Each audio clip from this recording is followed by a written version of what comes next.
You kept putting yourselves in situations where your faith gets tested. Try to understand what that means. You kept putting yourself in environments where you knew it was bad for you, but you said, no, I can handle it. I got this, I got this. You kept surrounding yourselves with friends that would do bad things, say bad things, see bad things, go to bad places, but you said, I'm not like them, I'm just trying to help them. And you kept going back into those environments. You kept getting into gatherings and places and situations. You kept putting yourselves in those places assuming that it will not have any effect on you. It'll affect everyone else, but it won't affect you. You know, the first step wasn't that these people just became disbelievers. It was actually bad company. They put themselves in questionable circumstances. And they assume that it's not going to have an effect. You know, when you are, I'll give you a silly example, but it'll get the point across. If people do a lot of cooking at home, especially if you're a desi household, you do a lot of cooking at home, the home smells like a lot of masala. But if you live there, you don't smell it.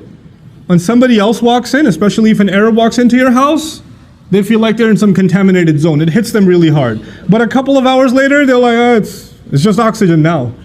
You understand? When you first put yourself in a bad environment, you might feel it. You might feel, this isn't good. This is going to mess me up.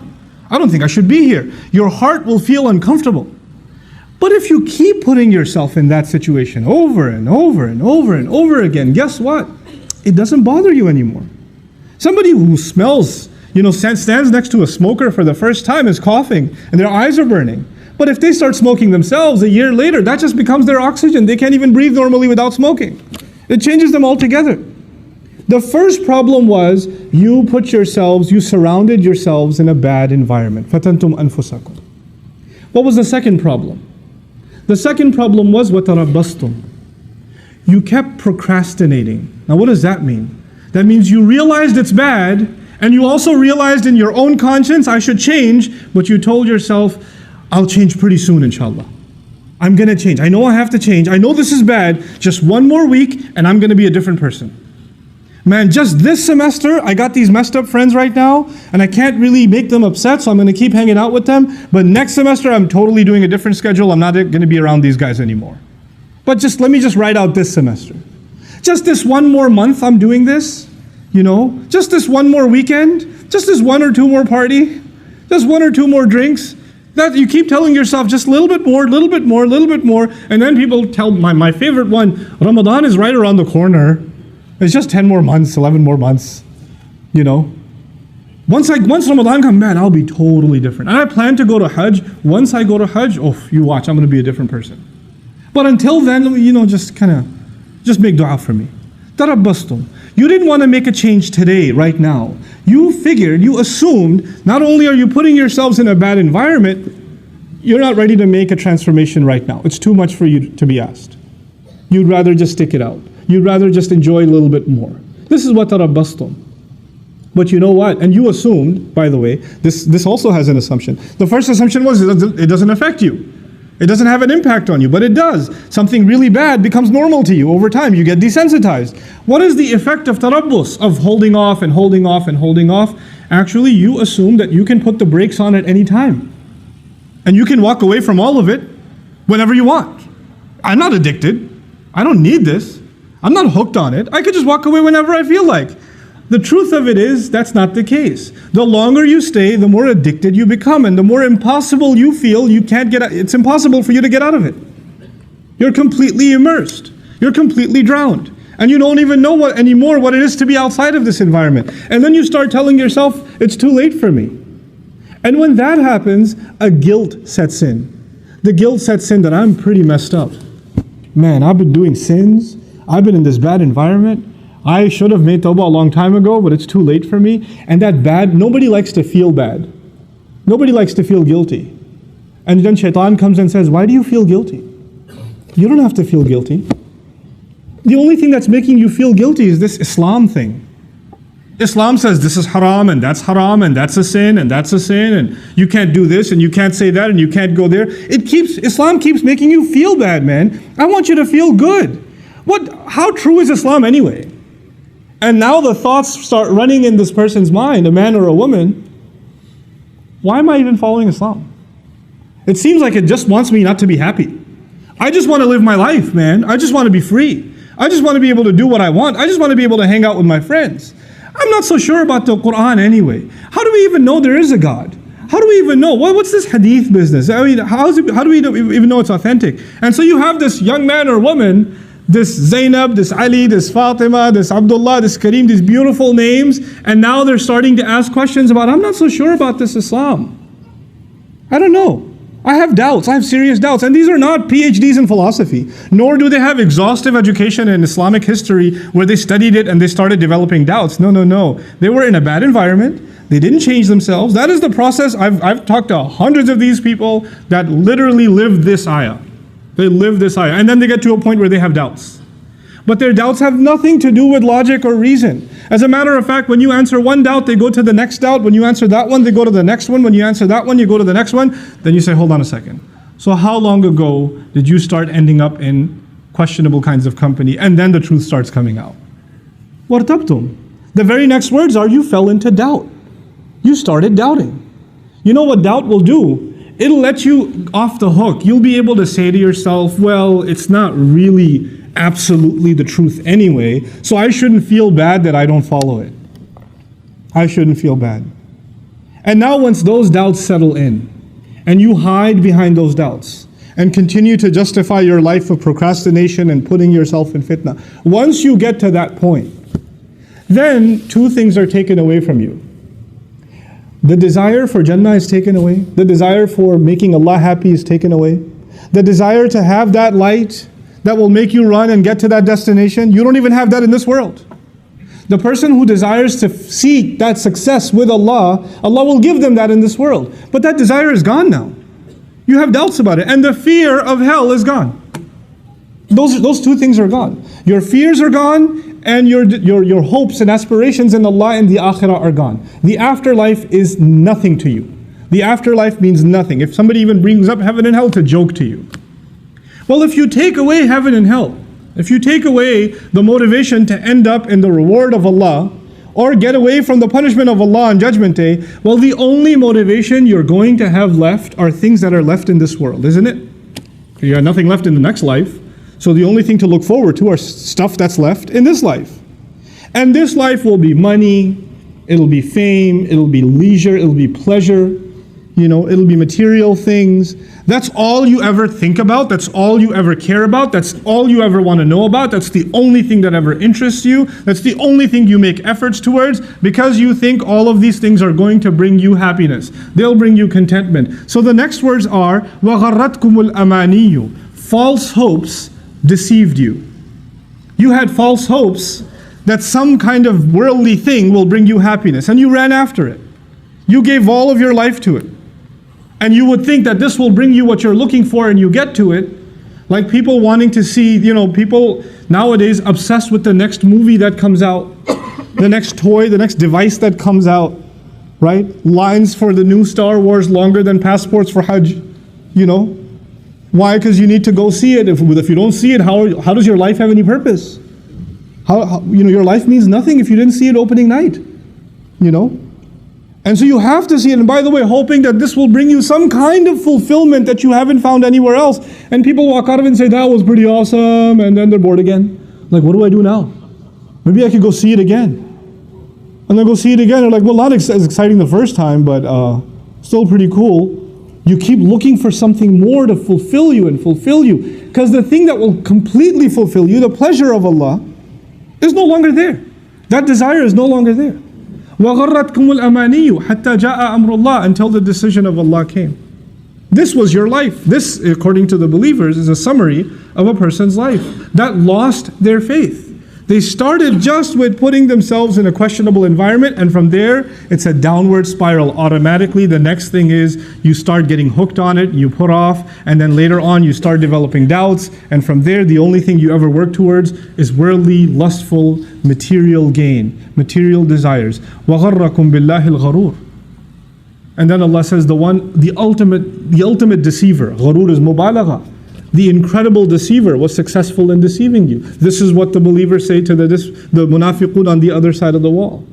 This is an incredible scene, folks. They're standing by this wall in shock. Why aren't we on the other side? And now they're being reminded by their fellow believers on the other side. Well, remember that you did this, this, this, and this. And this is a gift of Allah to you and to me. It's a gift of Allah that this, hideous scene has been painted on Judgment Day. Because I would rather know now than then. I'd rather not stand there and then find out shocked. Why am I on the wrong side of this wall? Why am I not on the other side? How come I don't have any light? How come I lost this thing that Allah had given me? Every one of you sitting here, every believer has light inside their heart. Allah has granted it to us. The problem is whether or not you and I want to hold on to it or not. So you and I have to identify where we are. Maybe we're the people that just started putting ourselves in a fitna situation. Maybe we just started getting ourselves caught up in the wrong thing. Or maybe we've been caught up for a while and we've been putting off letting it go. Maybe that's happened. Maybe we've even gone further down the road and now we've started developing doubts. Maybe that's how far we've gone. Maybe we've gone way down the road. غَرَّتْكُمُ الْأَمَانِيُّ حَتَّى جَاءَ أَمْرُ اللَّهِ. Now all we live for is, toys and pleasures. That's all we live for now, is entertainment. That's what we've become. And so at the end of it all, nothing you earn, nothing I earn is worth anything on Judgment Day except that light. This is why when this passage began, Allah Azza wa Jal described it with light. And that light is the only thing that matters on Judgment Day. إِلَّا مَنْ أَتَى رَبَّهُ بِقَلْبٍ سَلِيمٍ. The one who comes before Allah with a sound heart, the heart that can beam light in front of them. Anything else that you and I have, that we have now, is worthless. It's completely worthless before Allah on Judgment Day. You can enjoy it for now, but if you get caught up in it and it takes up the space in your heart, then you have no room left for light in your heart. You just don't have room left. Which is why the last ayah of this passage is فَالْيَوْمَ لَا يُؤْخَذُ مِنْكُمْ فِدْيَةٌ وَلَا مِنَ الَّذِينَ كَفَرُوا مَأْوَاكُمُ النَّارُ هِيَ مَوْلَاكُمْ وَبِئْسَ الْمَصِيرُ. And today, there's not going to be any compensation, any ransom acceptable from you. Don't try to pawn it for anything else. There is no access into those doors. There's no getting through this door with any kind of penalty or payment. You can't get through. Not from you and not from those who've disbelieved. The scary part of this ayah is لَا يُخَذُ مِنْكُمْ فِدْيَةٌ وَلَا مِنَ الَّذِينَ كَفَرُوا. You are now in the same position as those who disbelieved. You ended up being in the same position as those who disbelieved. I'm not going to take any ransom from you, and I'm not going to take any ransom from them. All of you, your place is fire. وَبِئْسَ الْمَصِيرُ. What a terrible place to be that is. And so at the end of it all, after painting this scene, Allah concludes. And I'll conclude with this ayah as well. How is it that we can continue to preserve our light and continue to remind ourselves not to put ourselves in that downward spiral? And whatever little light we have, how can we make it stronger and stronger and stronger? Allah Azza wa Jal Himself says, أَلَمْ يَأْنِ لِلَّذِينَ آمَنُوا أَن تَخْشَعَ قُلُوبُهُمْ لِذِكْرِ اللَّهِ. Isn't it yet time that believers' hearts should become, their hearts should become filled with awe, with the remembrance of Allah?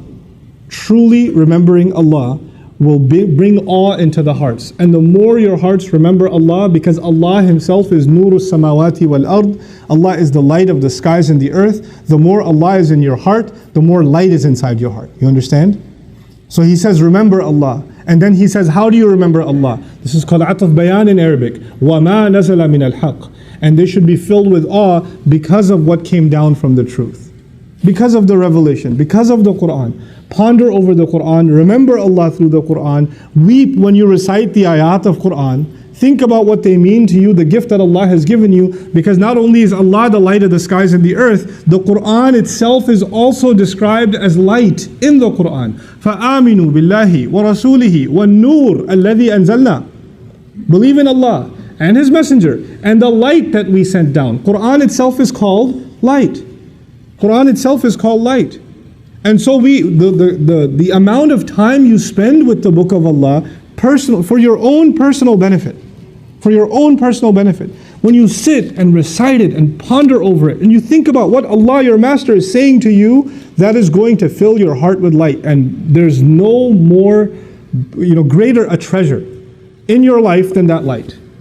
And you won't realize the price of it, I won't realize the price of it until we stand on that day when everything around us is dark And the only light is the light coming out of my chest. And the only light coming out of my hands. That's when we'll realize. وَلَا يَكُونُوا كَالَّذِينَ أُوتُوا الْكِتَابَ مِنْ قَبْلِ فَطَالَ عَلَيْهِمُ الْأَمَدُ فَقَسَتْ قُلُوبُهُمْ وَكَثِيرٌ مِّنْهُمْ فَاسِقُونَ. They shouldn't become like people who came a long time before them, who were given the book a long time before them. And a long period passed, and their hearts became hard. They had the book, but they didn't value it. It's possible, Allah says, that a nation will have a book. They will have the book of Allah. There were nations before us who had a book too. They had Tawrat, they had Injil, they had Suhuf Ibrahim and Musa. They had, but they didn't benefit from them. لَمْ يَنْتَفِعُوا مِنْهَا. They didn't benefit from those books. They didn't use those books to fill their hearts with light. Maybe they used those books for the wrong reasons. Maybe they reduced those books to just ceremonial occasions. They just enjoyed reciting it sometime every once in a while.